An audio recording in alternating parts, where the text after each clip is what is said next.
Pete, how you doing? It's been a while. I'm very good, Josh. It's lovely. It feels like we get to see each other every week. My main goal for 2025 is how do I make sure I'm talking to Pete at least 4 times a month? And you might think that's a little ridiculous, but I have a ton of fun in our chats and I get some great insight, so I'm very okay with it. I think it's a goal not only you should have, but all of your listeners. I agree. Well, Pete, I know I came on your show the other week and we were chatting a lot about AI, recruiting, and I thought, you know what? Pete would be such a knowledgeable, fantastic person to bring on the AI in recruiting podcast. So I really appreciate you taking the time to chat with us and listeners. I appreciate the invite. Thank you so much. Before we dive in, Pete, maybe you want to give a quick recap to everybody on who Pete is and maybe some of the groups that you're working with across Flair and Way of the Ward, things like that? I took a while to find my career, but when I did it, I spent a decade as business analyst and then product owner in financial services, retail. That was really exciting. That's where I really cut my teeth on process. And I think that's the thing I've carried through with me over my career and where AI, I think, is going to make a huge difference.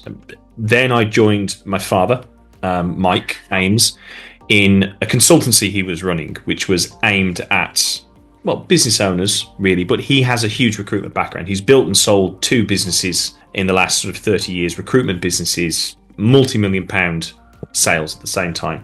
So he understood what it took to scale a recruitment business, and that's what that business Flair became, and it's transformed since into Recruitment Pioneers. So now what we do is I am primarily a coach and a consultant to small recruitment firms that are looking to create an incredibly profitable business without going down the growth of headcount to do that, but also want to have an easy to run business, and ultimately it's going to make them wealthy without banking or gambling on a sale. You know, we have a program that we work with people on to do that. There are some key features in a business that you need. That's what we take people through. But I also work as a consultant very intimately with a few businesses. So right now, you alluded to Ward. I'm his interim operations director. He does executive search in the US from Peru. He has a wonderful lifestyle. And we've grown that business from him and me to, I think it's 12 strong now. And it's just going from strength to strength. And I'm really excited about what we're going to do with AI over the next 12 to 18 months as well. But that's a whole different kettle of fish.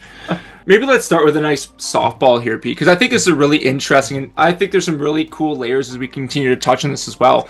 With the experience you've had, and obviously what the businesses that you're running today, what do you feel makes a great recruiter in 2025? They're very good at delivery. And that sounds like such a pat answer, but if you compare that to what is sometimes the tone, shall we say, of the recruitment ecosystem, where it's all, recruitment is sales, sales is recruitment. I'm like, it's not. Nobody buys your sales ability. Clients buy your ability to find a candidate that is ideal for their role, is not only suitable and serious for it, and to do it in a relatively pleasant and easy to use way. That's what they want. It's a tough market in the UK where I'm based. The US is doing much better, but it's still, not as easy as it was. Those who are doing best are very, very good at delivery, very good at it, and that sells itself. So I think great recruiters focus on the task at hand. Which I absolutely love. And obviously, AI is this fancy new topic. Everyone's talking about it. It's the keynote at most presentations.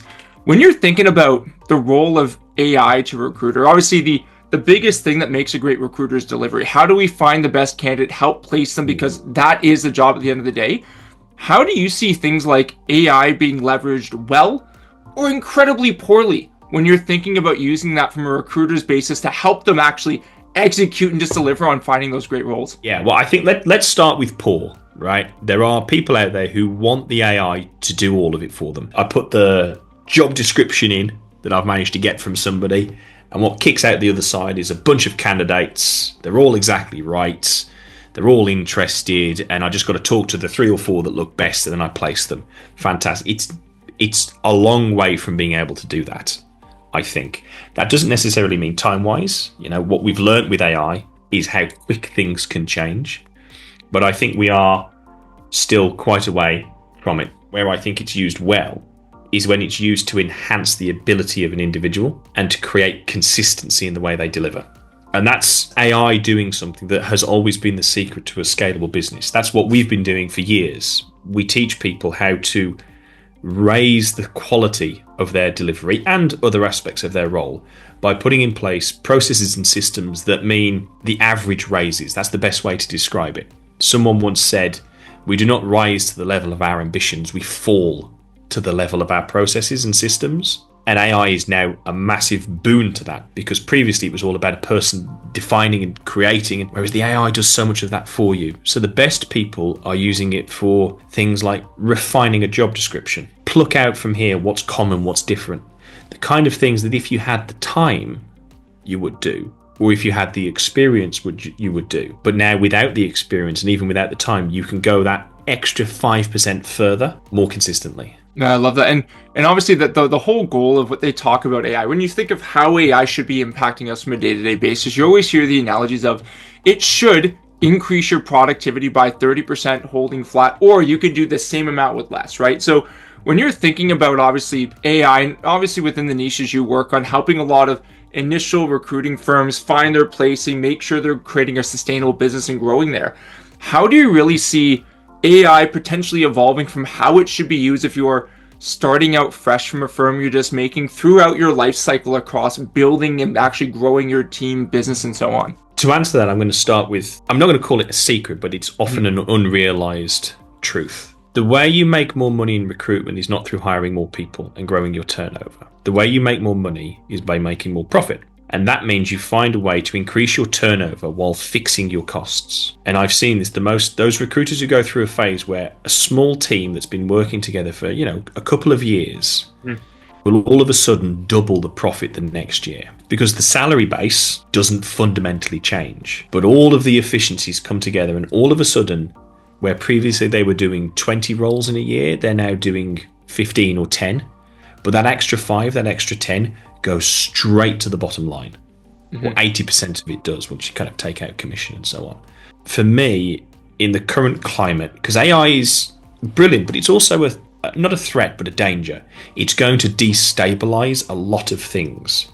So I think keeping a small, tight business that's very profitable would be how I would look at my AI tools. So you were saying about, what do you use it for? I would use it to increase my capacity, and I would fill that capacity as much as I can and take that out as profit. So what does that mean to the life scale process of a business? Well, if you're just starting out, one of the biggest challenges for a small solo recruiter is the fluctuation between delivery and BD, business development. When you got no work on, like 5 days a week, you're just hitting the phone, you're sending the emails, you're touching base with everybody, and then you get a couple of roles, and then all of a sudden you just don't have any time to do all the BD. You're focused on fulfillment, candidates. That rolls forward for 3, 4, 5 weeks, depending on what level of recruitment you're doing. You come out the other side having got the placements, and there's no work on. So often you go through this cycle of a month's worth of good billing and then a month with no billing, a month of good billing and a month of no billing, and the average is not great. AI is a really fantastic tool to enhance your own personal capacities. Look at everything you do. This is the business analyst in me now speaking. Look at what you actually do and say, could I do that faster? What takes me time but is low value? That's the sweet spot for AI right now as a solo. Find something that's really time consuming, needs to be done, but the proportion between the value you get from it and the time you put into it is disproportionately negative. Throw AI at it. See what it can do. If it can just make you 50% faster, 30% as you say, if you can eke all of that out so that you can actually reach a world where you always maintain a baseline of BD, but now you can fill whatever your capacity is, 2 or 3 at the same time, you can double your turnover in 1 year, assuming you've got the BD functions to pull it in. And from that phase on, it's about bringing in individuals to do more of you, the bits that the AI can't be trusted to do yet, the outreach, the connection with human beings and so on. Bring a person in and increase your capacity and focus on what you're good at, which is usually, if you're a founder, especially the ones we work with, you can do the BD, you just keep getting distracted by the delivery and running the business. So it's all about understanding the process you're going through, almost process mapping your business, identifying choke points, time sinks, and then throw AI at it to remove it. If you keep doing that, you're going to end up with a pretty, you can make huge sums of money with a team of less than 8. I know people who are pulling down 7 figures, multiple 7 figures, with teams of under 10. And that's profit I'm talking about here. So that's the way I would approach this. Very, very procedurally, one thing at a time. Don't get your head turned by a shiny toy. That's the danger in recruitment, that you come across something, say it's brilliant, it's going to do everything, it's going to fix everything. You bring it in, but you don't know how to use it in a way that makes an impact on your business and its flow. And just kind of touching on that point too, I know actually last week in the conference that you were putting in, the virtual conference, there was a bunch of very interesting speakers and topics thinking about how to use AI through coaching, database updates, all-in-one platforms, things like that. What were some of the biggest trends that you noticed or takeaways that you found very interesting for some of the businesses that you're working with today? Because I know there were some of the all-in-one platforms like Atlas and others that came there that were an ATS CRM with everything bundled together. I know Quil and the team were there as well talking, and even just using AI through coaching. What were some of the biggest takeaways that you found, even general trends that you thought were very interesting for a lot of groups you were working with? Yeah, I think the most high-level trend I saw was that recruitment is falling into 2 camps, or the AI technology being pushed towards recruitment is falling into 2 camps. In one camp, there is the Atlas, the Imagine AIs, and kind of Quil as well, I think, which is saying, okay, just be faster. AI is just here to let you do more with the same amount of time, or to raise the standards with the team that you have without having to necessarily train and teach them. And I think there is some truth to that. Definitely some truth over the next 2 years. At the other end of the spectrum, there are platforms and there is money at, the serious private equity VC level that's looking at the amount of money in recruitment. I mean, it's something like $10 billion pounds in the UK market. US, you throw in, Singapore and Hong Kong. It's a huge global market of money. They're looking to disrupt recruitment. So we had some platforms on there. I think we had Holly, we had Stan from Scotty AI. And these platforms are looking to really disrupt and do to recruitment, what Netflix did to Blockbuster, what digital cameras did to Kodak. They're looking to change the way the whole system operates. Now, I don't think either of those are going to be what happens. I don't think there's a world where we just become better, stronger, faster recruiters, but that fundamental model of businesses need candidates, candidates need jobs, and I'm the only one in the middle that can fix that. That model will be changed. How? I don't know, but it will become slightly different. And any leader who wants to still be here in 5 years, 6 years, I think needs to keep abreast of that and adapt. What's not going to happen is that recruitment gets wiped out. They're not going to replace us in the same way that LinkedIn didn't replace us, in the same way that job boards didn't replace us, in the same way that every year there's someone who's come up with an idea about creating a platform where candidates and businesses can find each other without ever a recruiter. Those have never really worked. I do think at the bottom end, where someone's paid, where your profit is pennies on the pound, time-sheeted type stuff, look at the relationship those candidates have with their recruiter, where it's a text message or a clearly batch email. Who's free? Right, you're free, cool, I'll send you in. Like 2, 3 utterly unpersonal. That bar is very low. AI can beat that in the next few years quite comfortably, I think. Move into more senior positions, move into the C-suite, move into the leadership suite, less likely to really replace us. So I think recruitment will rise up and some will fall away. But what I've also seen is that the recruitment space right now, an enormous amount of people are blind to this. They think it's ChatGPT and a few toys and a lot of hype that will never come to pass. Something like what I just described at that disruption space will happen. There's already been a tool that managed to make a £1 million package placement at the C-suite in America without a human being ever touching it. Mapping, outreach, qualification, the whole shebang was all done by an AI. One swallow doesn't make a summer, but it's clearly no longer impossible. It's a black swan event. For those that kind of know that phrase. What I think a lot of recruiters from our session saw is that they have to move faster and keep up to date more. Those who are already in AI are mostly using it as a task enhancer. They're using Quil. I love Quil as a platform. It's one of the ones I always say people should use first because it's so easy to turn on and the benefits are so immediate out the other side and there's minimal change needed to do it. People are playing with things like that. There's a part of my process that's time consuming or frequently skipped, note taking. I want to make sure it's better. I'll plug in a tool. Excellent. I'll build a ChatGPT. Excellent. I'll create a prompt that we run on a regular basis here and there. That's where I think maybe a quarter to a third of recruitment is right now, but even a lot of them don't know where it's going. And there was an analogy, not sure if it's an analogy or a metaphor, but for a man in Canada, I'm sure you can appreciate better what I'm about to say. The way to think about this is two hunters are walking through the woods after a very busy day. They're all out of ammunition,